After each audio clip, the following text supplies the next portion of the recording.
కురుక్షేత్ర యుద్ధం.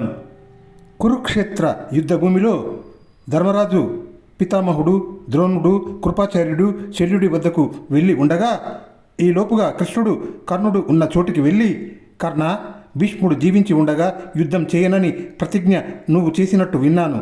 అంతదాకా పాండవుల పక్షాన యుద్ధం చేయవచ్చు కదా, ఆ తర్వాత కౌరవుల పక్షానికి మారవచ్చును అన్నాడు కృష్ణుడు. ఆ మాట విని కర్ణుడు శ్రీకృష్ణుడితో, కృష్ణ, నేను దుర్యోధనుడి కోసం ప్రాణాలు అర్పించడానికి సిద్ధంగా ఉన్నవాణ్ణి. నువ్వు చెప్పినట్టు చేసి అతనికి అపకారం చేస్తాననుకున్నావా అన్నాడు.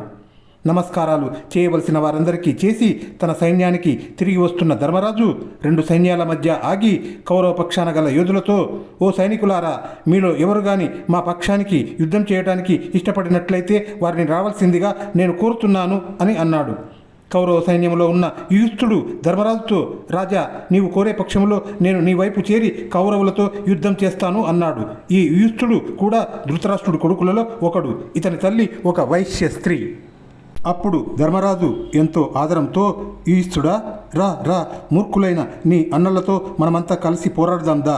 దుర్యోధనాదులకు నీ తండ్రికి పిండాలు పెట్టే యోగ్యత లేదు, నీవైనా ఆ పని చేద్దువుగానిదా అన్నాడు. వెంటనే యుయుత్సుడు పాండవుల సేనకు మారాడు. ధర్మరాజు తన రథం వద్దకు వెళ్ళి కవచం ధరించాడు. పాండవులంతా యుద్ధ సన్నద్ధులై తమ తమ రథాలలో ఉన్నది లేనిది సర్వసేనాని దృష్టిన దుమ్ముడు ఒకసారి చూసుకున్నాడు. తర్వాత రెండు పక్షాల వారు శంఖాలు భేరులు మ్రోగించారు.